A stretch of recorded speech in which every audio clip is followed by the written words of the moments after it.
मैं सुरेंद्र सिंह चारण से आचार्य राजकीय महाविद्यालय धौलपुर। आज देखेंगे मांग की लोच को मापने की विधियाँ।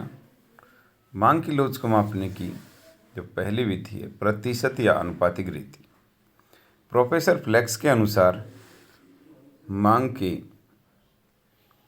में होने वाले प्रतिशत परिवर्तन में कीमत में होने वाले प्रतिशत परिवर्तन का भाग देने से प्राप्त मान को मांग की लोच कहते हैं। मांग की लोच मांग में प्रतिशत परिवर्तन बटा कीमत में प्रतिशत परिवर्तन, जिसे हम कह सकते हैं यहाँ पर डेल्टा एक्स में प्रतिशत बटा डेल्टा वी में प्रतिशत परिवर्तन। अब मांग की फ्लेक्स ने जो मांग की लोच को मापने की विधि है, जिसमें 3 श्रेणी बताई। इसके अंदर इकाई से अधिक लोचदार, इकाई के बराबर लोचदार और इकाई से कम लोचदार। पहले इकाई से अधिक लोचदार। यदि किसी वस्तु की कीमत में प्रतिशत परिवर्तन के फलस्वरूप उस वस्तु की मांग की मात्रा में कीमत से अधिक प्रतिशत परिवर्तन हो तो मांग की लोच इकाई से अधिक लोचदार होगी। यानी कीमत में जो परिवर्तन होगा उसकी तुलना में यदि मांग में अधिक प्रतिशत परिवर्तन होता है तो मांग की लोच इकाई से अधिक लोचदार होगी। माना कीमत में 10% परिवर्तन के फलस्वरूप मांग की मात्रा में 20% परिवर्तन होता है तो मांग की लोच जो 20/10 बराबर 2 जो ग्रेटर देन 1 2i जो 1 से अधिक होगी। तो यहाँ कहेंगे मांग की लोच इकाई से अधिक लोचदार होगी। दूसरी है इकाई के बराबर लोचदार। इकाई के बराबर लोचदार में कि किसी वस्तु की कीमत में प्रतिशत परिवर्तन के फलस्वरूप उस वस्तु की मांग की मात्रा में कीमत के बराबर आनुपातिक परिवर्तन हो तो मांग की लोच इकाई से के बराबर लोचदार होगी। इसका एग्जाम्पल यहाँ नहीं दिया हुआ इसमें, तो लेंगे कि माना किसी वस्तु की कीमत में 10% परिवर्तन के फलस्वरूप उस वस्तु की मांग की मात्रा में भी 10% परिवर्तन होता है तो मांग की लोच 10/10 1 तो इकाई के बराबर लोचदार होगी। दूसरा, इसके अंदर इकाई से कम लोचदार को परिभाषित नहीं किया गया है, तो उसमें लेंगे हम कि यदि किसी वस्तु की कीमत में प्रतिशत परिवर्तन के फलस्वरूप उस वस्तु की मांग की मात्रा में कीमत से कम प्रतिशत परिवर्तन हो तो मांग की लोच इकाई से कम लोचदार होगी। यानी 3 बताए हमने कि इकाई से अधिक लोचदार, इकाई के बराबर लोचदार और इकाई से कम लोचदार। इकाई से अधिक लोचदार में कि कीमत में प्रतिशत परिवर्तन के फलस्वरूप मांग की मात्रा में कीमत से अधिक प्रतिशत परिवर्तन हो। यदि कीमत के बराबर प्रतिशत परिवर्तन हो मांग की मात्रा में तो इकाई के बराबर लोचदार, और यदि कम प्रतिशत परिवर्तन हो तो इकाई से कम लोचदार। तो एक सामान्य रूप से हम परिभाषित कर सकते हैं इसे। इसका एग्जाम्पल ले रखा है किसी वस्तु की कीमत में 10% परिवर्तन के फलस्वरूप उस वस्तु की मांग की मात्रा में 5% परिवर्तन हो तो मांग की लोच यहाँ 5/10 बराबर 0.5, ये 0.5 और 0.5 क्या होगा <1 तो इकाई से कम लोचदार होगी। अब है मार्शल की कुल व्यय रीति। मार्शल ने मांग की लोच में परिवर्तन के बाद होने वाले कुल व्यय की तुलना के आधार पर कुल व्यय रीति का प्रतिपादन किया। इस रीति के अंतर्गत मांग की लोच इकाई से अधिक लोचदार, इकाई के बराबर लोचदार और इकाई से कम लोचदार ली गई।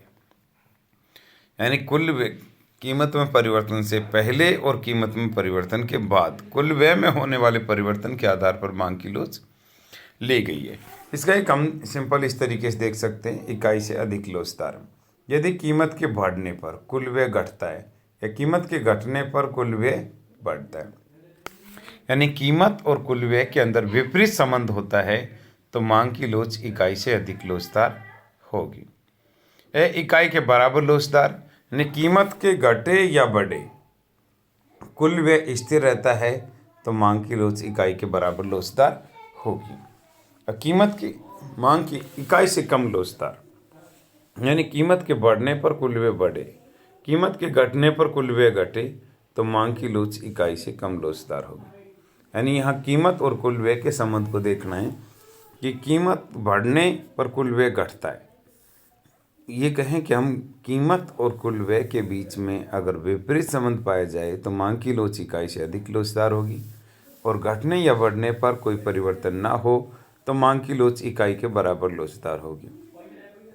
और यदि कीमत के बढ़ने पर कुल व्यय बढ़ता है और कीमत के घटने पर कुल व्यय घटता है तो मांग की लोच इकाई से कम लोचदार होगी। इसके हमने ये एग्जाम्पल ले रखे हैं कि मांग की लोच इकाई से अधिक लोचदार।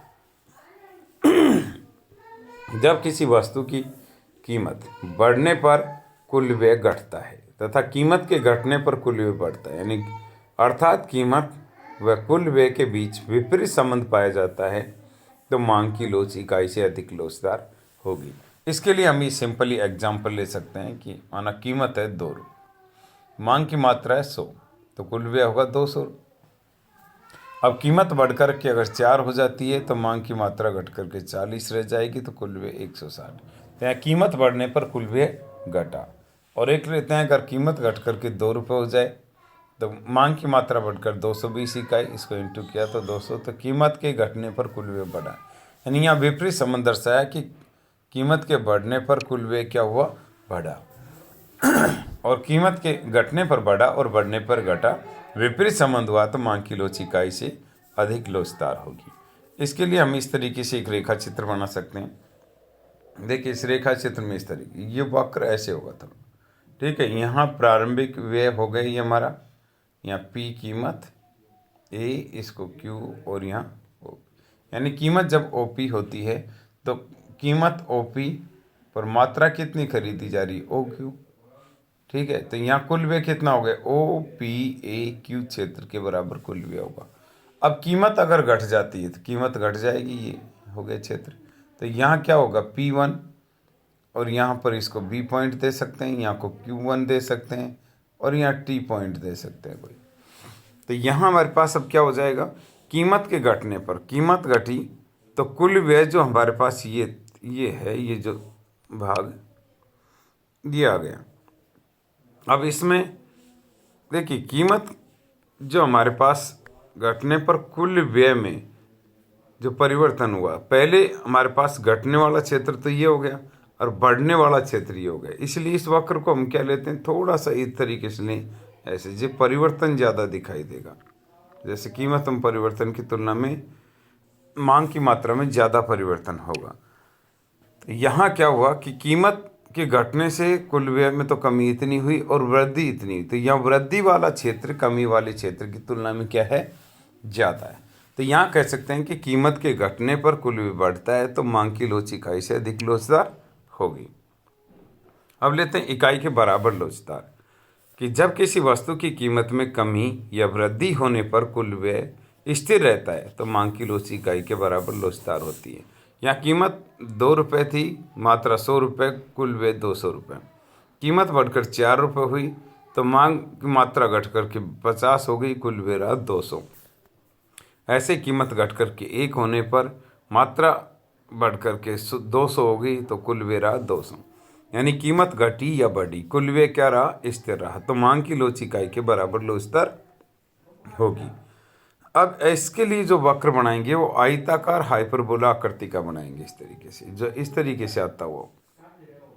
तो यहाँ प्रारंभिक कीमत जो हमारे पास P है तो उस पर कुल व्यय OPAQ क्षेत्र के बराबर होगा। कीमत के घटकर अगर P1 हो जाती है तो ऐसी स्थिति में मात्रा बढ़कर के Q1 हो जाएगी और कुल व्यय OP1Q ये BQ1 होगा।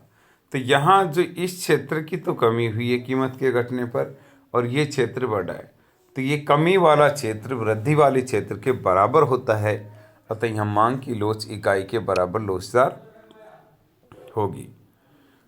अगला है इसमें इकाई से कम लोचदार, कि जब किसी वस्तु की कीमत में वृद्धि होने पर कुल व्यय घटे, कीमत में वृद्धि होने पर कुल व्यय बढ़े तथा कीमत में कमी होने पर कुल व्यय घटे। यानी कीमत और कुल व्यय के बीच अगर सीधा संबंध पाया जाता है, प्रत्यक्ष संबंध पाया जाता है, तो मांग की लोच इकाई से कम लोचदार होगी। जैसे यहाँ कीमत 2, मात्रा है 100, कुल व्यय 200, कीमत बढ़ी 4 होगी तो कुल व्यय, ये मात्रा घटकर 60 हो गई, कुल व्यय बढ़कर 240 हो गया।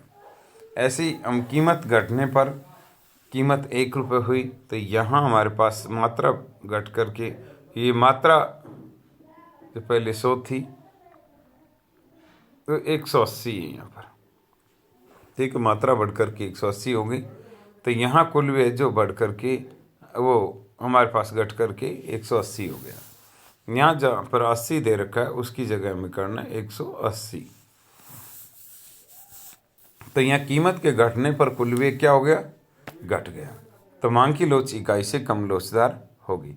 इसके लिए जो वक्र बनाएंगे हम, ये वक्र दे रखा है, वक्र की आकृति थोड़ी इस तरीके से होगी कि नीचे ऐसे जाता हो। तो यहाँ जो हमारे पास ये प्रारंभिक कीमत स्तर और ये मात्रा और ये कुल व्यय ओ ए इसके बराबर, ओ पी ए क्यू क्षेत्र के बराबर। अब कीमत अगर घट जाती है तो हमारे पास ये क्षेत्र आ जाएगा, यहाँ P1 B Q1 और इसको T बिंदु देते हैं। तो यहाँ घटने वाला क्षेत्र तो ये है और बढ़ने वाला क्षेत्र ये। तो यहाँ घटने वाला क्षेत्र बढ़ने वाले क्षेत्र से क्या होगा, ज़्यादा होगा। यानी कीमत के घटने पर कुल व्यय में कमी होती है, तो मांग की लोच इकाई से कम लोचदार होगी। इसको हम एक रेखा चित्र इस द्वारा भी दर्शा सकते हैं। देखिए ऊपरी भाग एक सीधी रेखा खींचेंगे इसमें इस तरीके से, यहाँ लेते हैं ये प्रारंभिक स्तर। देखिए इस तरीके से ये वक्र है, यहाँ इसका ये पार्ट 3 में बांट दिया गया। यहाँ कीमत, ये प्रारंभिक कीमत के बढ़ने पर कुल व्यय क्या हो गया, घट गया, और कीमत के घटने पर कुल व्यय क्या हो गया, बढ़ गया। तो जहाँ ये हिस्सा होगा वहाँ पर मांग की लोच इकाई से अधिक लोचदार होगी। यानी कीमत के बढ़ने पर कुल व्यय घटे, घटने पर बढ़े। यहाँ जो बीच के भाग है, कीमत घटे या बढ़े, कुल व्यय क्या रहता है, स्थिर रहता है। तो मांग की लोच इकाई के बराबर लोचदार होती है। और ये पार्ट है, इसमें कीमत बढ़ेगी तो कुल व्यय बढ़ेगा, कीमत घटेगी तो कुल व्यय घटता है। कुल व्यय क्यों, कुल व्यय हमने टोटल जो एक्सपेंडिचर है वो इधर ले रखा है। तो यहाँ कीमत के बढ़ने पर कुल व्यय क्या हुआ, बढ़ा, कीमत के घटने पर घट गया। यानी सीधा संबंध हुआ। तो मांग की लोच क्या होगी, इकाई से कम लोचदार होगी। तो ये थे मांग की 2 श्रेणियाँ। अगली जो मापने की रीति है वो अगले उसमें चैप्टर में देखेंगे।